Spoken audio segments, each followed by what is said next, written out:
Hello everyone, welcome back to the channel. And today I'm going to see my game against Nepo from the Chessable Masters tournament. I will skip the game against Dingliren because I think there was nothing exciting.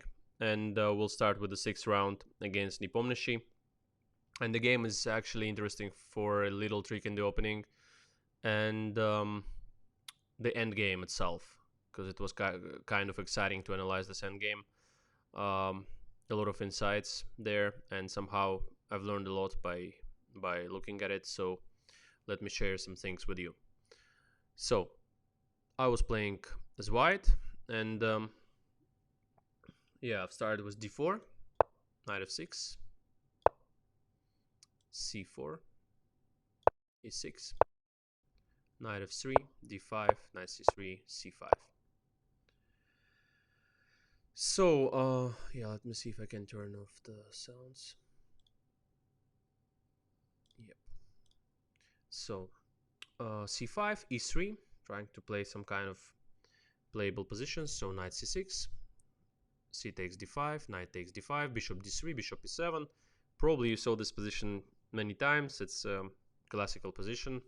In general, can arise from many openings. And in this position, I've played knight a3, a3 immediately. Actually, the point of this is that if black goes as Nepo went in the game, he went castle here. Yeah, if they go this way instead of c takes d4, which is a more usual thing here, or knight takes c3, they get into slight trouble after knight takes d5, as was played in the game. So queen takes d5, queen c2. Otherwise, also, let's say if black goes, let's say, e takes d5, then maybe d takes c5, and after some bishop takes c5, there is this trick, bishop takes h7, queen c2, or queen c2 immediately. And this is not so good for black. So yeah, so that's the point of this early early a3. For example, if white really wants to go for this kind of stuff, I mean, without a3, the point is that a3 protects white against knight b4. So that's the point, actually. You know, if you do it the other way around, like if you want to go, say, castle short here. Yeah, so if you go, I mean, it's also a big theory, of course, it's a normal move. But let's say if you go here castle short instead of a3, then after let's say castle short, which is the normal way as well, and you now take on d5, queen takes, and let's say you go here queen c2,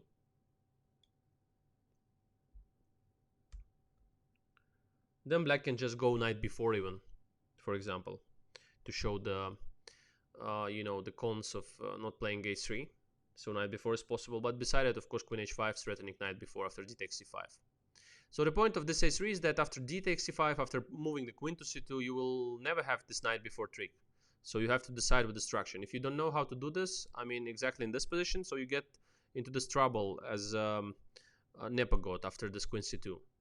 Now it's unpleasant, because if black goes for queen h5 and they want to somehow play it kind of usual way, like we just saw now, then d takes c5, and after bishop takes c5, it will always hang there on h7. So that's the point. So more or less this trick is to avoid knight b4, as I said. Okay, so yeah, anyway, he went for this. Now he went h6. Now after h6, of course, I had to go bishop h7. I don't know why I didn't play this. I just played bishop b4, just saw it in my mind that somewhere maybe the king is better placed on h8 if black you know, doesn't go for the endgame with queen h5 after bishop b4, queen h5.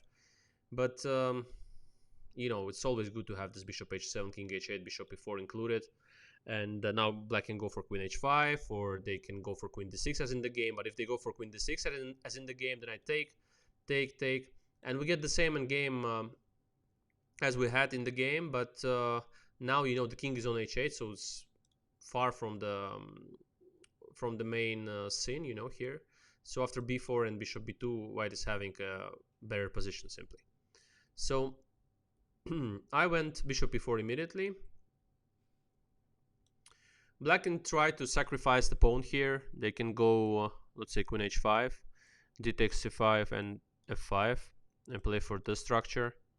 When they have two bishops and they have some kind of compensation for the pawn, white can go castle short, but they don't get a huge advantage there. White can also go, maybe one of the best moves here is bishop d2, then bishop c3. Black will go for bishop a6, kind of, bishop c3, some rook d8, bishop d4. There are some ideas with e5 possible here when black gives up the pawn and plays for bishop f6 and so on. But I mean, the position still remains slightly better for white, even though black has good compensation. It's not really advisable to play like this as black.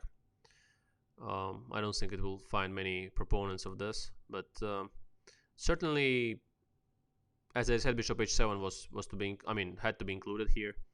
But after bishop e4, as I played in the game, Jan went queen d6, d takes, queen takes everything, and b4. Bishop e7, bishop b2, very natural way of developing pieces here. Bishop d7. Maybe castle long is possible here. Maybe it's kind of possible way here. Maybe rook c1, but king e2 looks really natural. I mean, I don't think there's a huge difference. Maybe castle long is possible as well. Okay, let's say king e2 as I played in the game. So rook fd8. I'm not sure that black is really having a bad position here. With a king on h8 they could, but not now because the king is very close. And so all this f5 and bishop f6 and king f7 stuff is possible here. So I went rook hd1, f5, bishop c2. I think he played it the right way. Now bishop f6.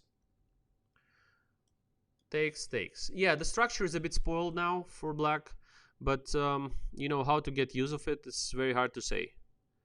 So for example, if I can start with h3 maybe, I was thinking about during the game to play g4 immediately.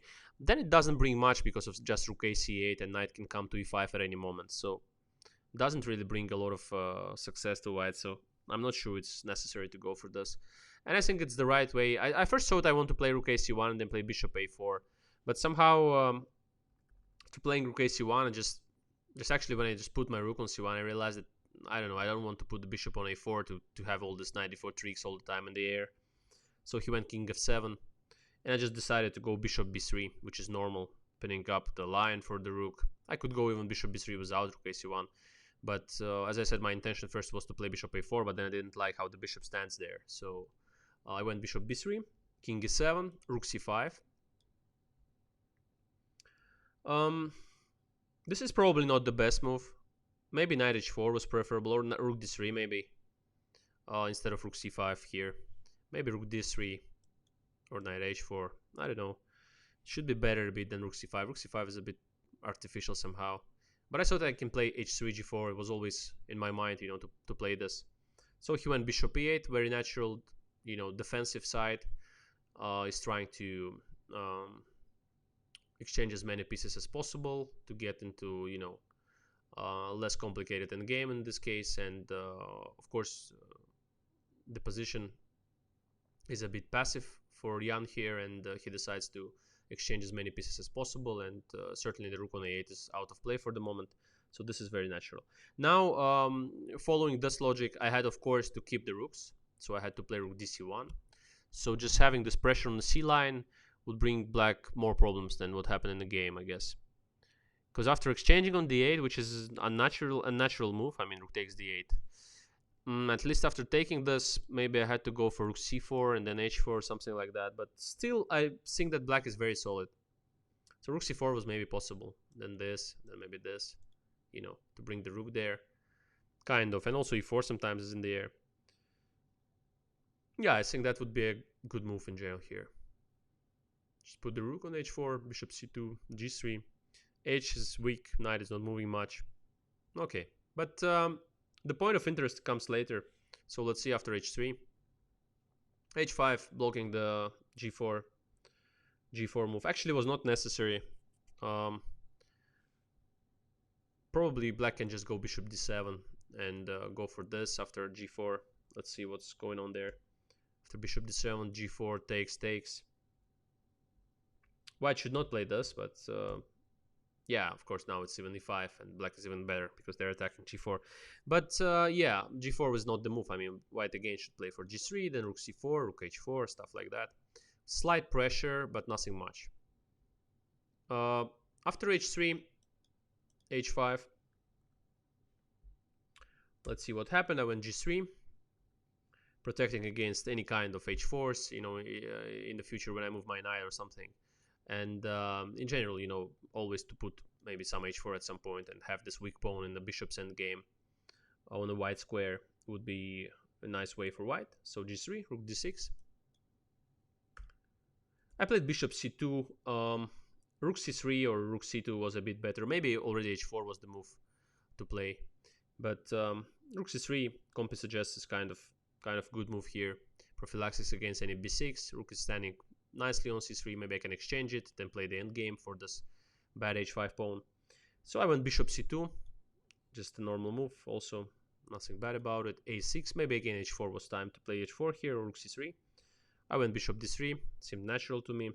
But actually, engine suggests that it already loses part of advantage. I don't know why. But I guess we can believe, we can be sure that engine knows what it's doing by this rook c3 here. Always ask for this rook c3. Then some kind of plan can be to play king e1, bishop d1, h4, try to attack a bit this one. Somewhere we can move the knight to d2, c4, exchange some stuff, or here, or here, or here. I mean, it's kind of playable position. Certainly, black is far from being lost or worse here, but at least slight pressure by white. So I went bishop d3, this seemed natural, bishop d3, bishop d7, and now rook c3. Nobody knows why did I play bishop d3 before. And the whole transfer of the bishop from b3 to d3 seems kind of out of point, so I don't think it's the best way for white. Now knight e5, engine suggests that e5 was better here. Actually, just pointing at this d3 bishop, and that it was the whole unnecessary thing for white to play this, simply to put the bishop on d3 under the c5. Yeah, now black is just completely fine, and they can play like bishop c2 e4, knight h4, knight e5. Bishop can come from b5. Actually can be even unpleasant sometimes in practical game. So just missed this, and I mean, there was no point to bring the bishop there under the c5 stuff.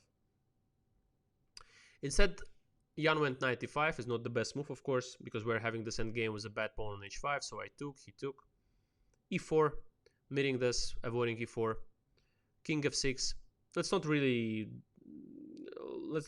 go deep into these details here, because the point of interest comes a bit later, and there are some exciting endgames why I chose this game for the analysis and for the video. So after king f6, I went rook c5. Kind of funny move to threat f4. Maybe it's a rapid chess, don't forget about it. And for example, after this, maybe some f4 kind of trick. So Jan goes for rook c6. It's a bad move because now the endgame certainly is not so good for black, but probably he didn't like rook d4 because of king e3, I guess. And I guess him and also me, we just missed that bishop b5 is possible here. Yeah. And now, for example, if bishop takes on b5, rook takes c4, king f3, there is ab, rook b5 and rook c4, go to c3 and take h3, so it's fine for black. And instead of white goes to d3, let's say here, to d3, then it's just a takes b5, I guess. Yeah, rook b5, rook d4, king whatever, e2 or c3, let's say. And then black just goes rook d7. Here, actually, black is even doing very good. So e4, h4 is threatening, black is fine.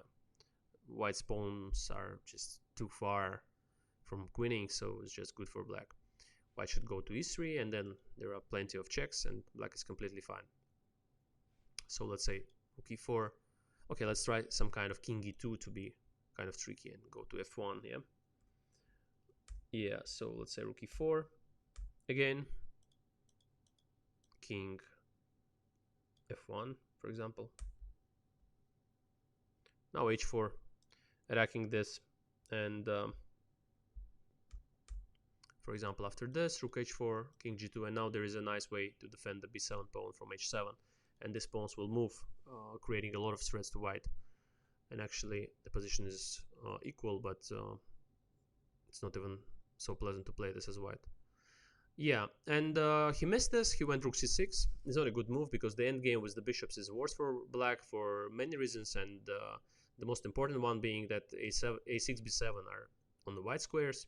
h5 is on the white square as well. So white's bishop has a lot of targets to attack, and it's very easy to maneuver as white here. And I had a great chance to win the game, and now we will see how. So rook c6. King e3, rook takes c6 was also possible, king e3, b5, maybe one more unnecessary move. Maybe it was better to keep still bishop e8 to avoid all this kind of, all this kind of positions that can arise later. When you move the pawn to b5, you have to be aware of all the tricks with the bishop somewhere, not now yet, but in some cases can be transferred to b7 or c8, and from there it will attack the a6 pawn. And with this way, you can always defend it with bishop c6. So it's kind of unnecessary to play this b5 here, I guess. So he went b5. Okay, should have played maybe bishop e8 or maybe even rook d6, a bit better. Still, position is already slightly unpleasant for black. So he went b5, rook takes c6, bishop c6, and h4, fixing the weakness on h5 and preparing for this bishop e2, attacking it, or maybe f4. Now he went king g6, and here I had probably a winning move that I didn't do. I don't know why. Maybe it was f4 simply. So f4, the point being that I probably didn't calculate well the line after, the important line after, let's say, e takes f4, king takes, let's say takes e4, takes, king e4, and from far I just saw that should be kind of fine for black from far simply, and of course forgot that after king f6 white just has g4, and this passer on h is very far from black's king in general, and we get this position with with all this stuff going well for white. So let's say this, and after this I can go even king f3 and d4 e5, or I can go probably h5, I guess, this and then this. Then I'll pick up all the pawns on the king's flank and win the game. So f4 was kind of a good move, easy one to make, to be honest. Maybe the last thing to watch out for would be king f6. Then I can just take on e5 or even f5, take f5, take f5, go bishop e2, and now we get this thing that I was talking about.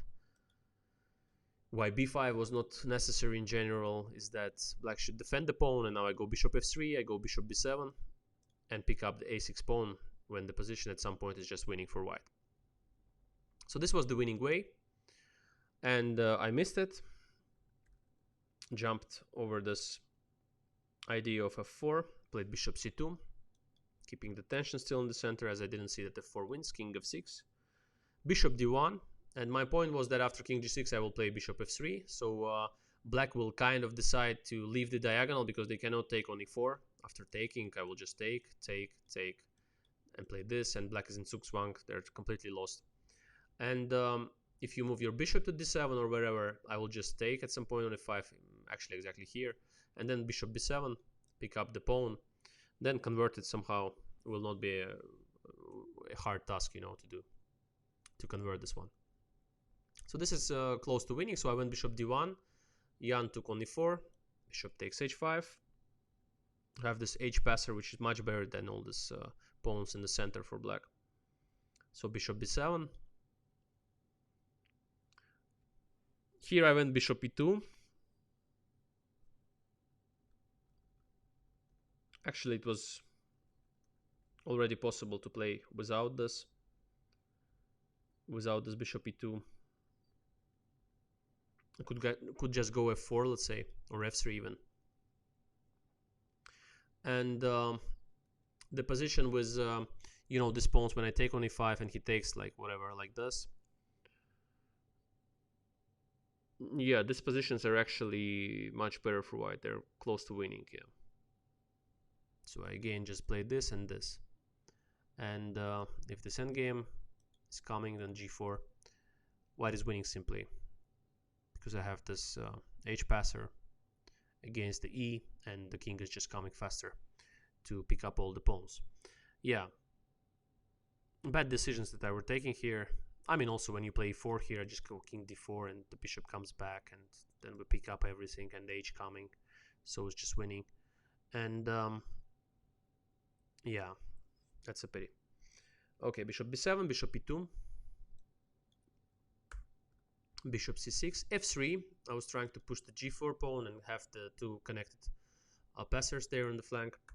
Bishop d5, bishop d3, bishop c6, bishop c2, just some unnecessary moves. G4, bishop g6. Now black is threatening something, not much to be honest, but kind of. So h5 was possible, but it's maybe around drawish because black can go this and then just take, play this. And yeah, we're having one pawn up, but it's impossible to make the progress because there is a defended passer on the 4. And this would be a bad way to play, so I went bishop d3, f4, king e2, e4, because otherwise if black just takes or plays the endgame with the bishop, I will just play bishop e4, pick up this, we'll have two pawns there, just completely winning. So e4, the last chance, and good one. F takes e4. Yeah, one thing to point out here is that if I take there, just takes e5, and actually this position is draw, because it seems as it's winning, white is having a pawn up and there are connected pawns there, but in fact no, it's just a draw. White goes, let's say, for this, then go for this, king h5, king f3, pawn can be taken because of g6, g7, everything goes just, I'm going just to queen there. So king g6, let's say king g4, and black goes for some, I guess, king h7, h5, king g7. And I think white can't make the progress here. Let's see fast on this one. Yeah, it shows winning, but it's like it's not a huge thing here. What comp is showing? Let's say let's play this. King g6, king h4. So now if f3, we will go for king g3. It's winning this. We're close to mate black, but we're unable here. g6, and you know, this pawn just promotes. So it's a draw here. And of course I had to watch out for those bishop exchanges all the time. So I went f takes c4. Let's close the engine. e5, king f2, bishop f7, bishop e2. Yeah.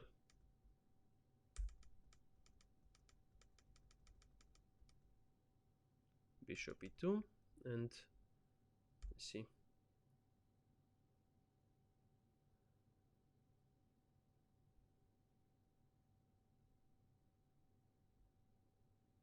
Yeah, so bishop e2, bishop c6. Oh, no, it's not here. Just a moment.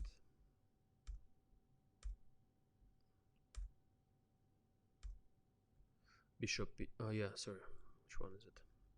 Yeah, so bishop e2, f3, bishop g6, check, e4, f takes e4, e5, king f2, bishop f7, bishop e2, yeah, bishop e6. Now, the winning idea of this position is interesting because now black seems to be blockading everything, but in fact it's not a blockade somehow because the bishops are there compared to the position without the bishops when it's a draw with this two pawns. In this one, after bishop e6, one way to win was already to go for bishop d1, king g6, now g5, bishop d7, bishop b3, bishop e8. So just to sum up this game and not to show you the 50 moves that we have made, I was trying to go around and stuff like that, where he could at some point even exchange the bishops and get our position with two connected pawns like this one, but without bishops, and make a draw. He missed this on the seconds as well. And finally we got to kind of position like this, like we have now, almost the same, yeah, actually almost the same position. And in this one, the win was kind of easy for white when you have time. when you don't have time, it was complicated to find. So I had to play here bishop e6 in this kind of position. So I had to play for bishop e6, king h5, bishop f5. I generally have seen it because after king h4 there is this g6, there is g7, bishop h7, and g8. But I just saw, what about him just playing, I don't know, some kind of, let's say, bishop c6 maybe, or something. But now actually white can go for king g2, bishop e8, king f3. So now it's kind of zugzwang, this, and then bishop c8, and then takes a6, and the white is winning. But also an interesting defense is bishop f7 instead here, just without bishop c6. Bishop f7, bishop c8. And now there are a few ways for black to defend this. So one way is to go bishop e8, bishop takes a6, and let's say bishop d7. So it seems now, yes, we have taken this a6 pawn, and we're 2 pawns up, but at the same time there is a blockade. Our king can't really come anywhere. It doesn't seem very easy to make a progress here. And in fact, after this, white should just wait. And they have a winning plan with, yeah, in this one. They have a winning plan with this, so king e2. Let's say bishop c6. White, let's say, goes king d2. Bishop d7. And now white has the possibility to play a4. ba, b5. One of the ways. Probably there are some other, but this is the most precise. So f3, b6, bishop c6. Or maybe, let's say, a3, which is more natural. King c3. King c3, bishop c6. And black is simply not on time. Because of b7, bishop takes, f2, and bishop a6. Another way to defend for black, but you have to see that you have to bring the king to d2. Otherwise, the a pawn will promote in these lines that I've shown now. So you have to bring the king to d2. You have to see that this is winning. Another way is to play king h4 instead of bishop d7. Or maybe after bishop c8 even, just here. The same. So king h4, maybe it's better immediately to take on h4. Takes. King g5, bishop b5. It seems now 2 pawns, I mean, these 2 pawns should promote, but in fact, when you understand that the king is coming faster to the king's flank, you see that it's not as easy as it seemed. So bishop b5, king f6, a4, king e7. One of the lines I've seen here, so it's fun. So a4, king e7, a5, king d8. Bishop d3 to get this pawn protected in some lines. I'll show you later why is it important. So king c7, b5, king b8, and now the king is coming around to some dark squares there to pick up the rest of the pawns. King e1, king b7, king d2. Let's say black goes now bishop e6. So they want kind of saying like king c3, bishop h3, and to threaten some f3, f2. So white has a nice win here. They can go b6, for example. Bishop h3. Just a beautiful one, like a study. So bishop c4. Probably there are some other ways, but this one, I mean, not an easy ways. It's kind of complicated. But bishop c4, bishop g2, bishop d5. It's just fun here. King a6.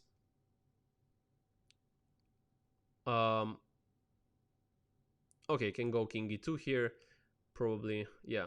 Bishop c6 is also possible, I guess. Maybe this is the most precise. Bishop c6. Just one of the lines I've seen there is king e2, bishop h3, bishop c4, king b7. Pawn cannot be taken because of b7 here.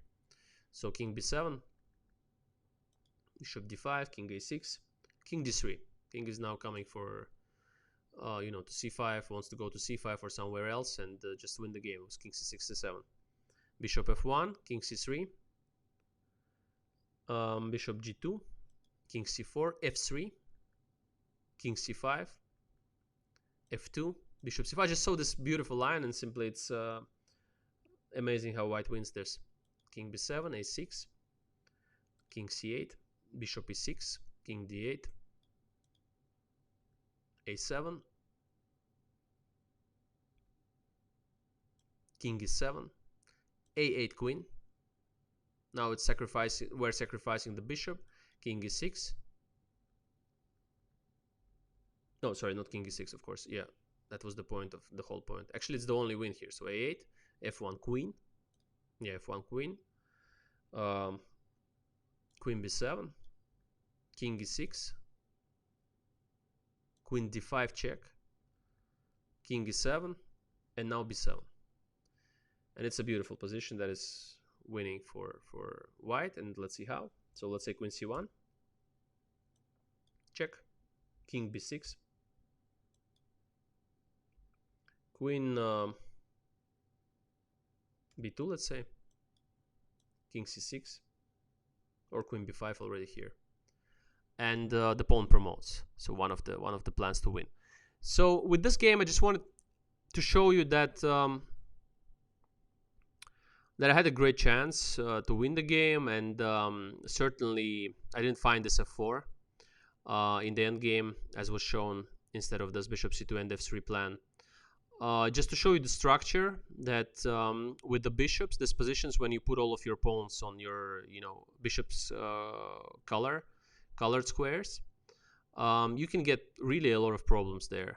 So for example, in this game, it's a good example. It's not a great example of how to get use of it. I mean, how to really convert this, but it's a good example in the analysis how you should really care about playing all these b5s and all that stuff, and just think in advance about the end games that can arise. It's what top players generally do when they see what will happen when all of the pieces are exchanged, and so on, which kind of end game. Sometimes it's just natural, just comes by the instinct, but of course you have to estimate how bad end games can be, how bad structure can be there. And in this case, I think Jan wasn't happy with playing all these b5s, and just so that maybe he can close the position somewhere and get kind of fortress that is simply a draw. And in fact, it wasn't, because of these weaknesses, like the pawns on b5 and a6, the pawn on h5,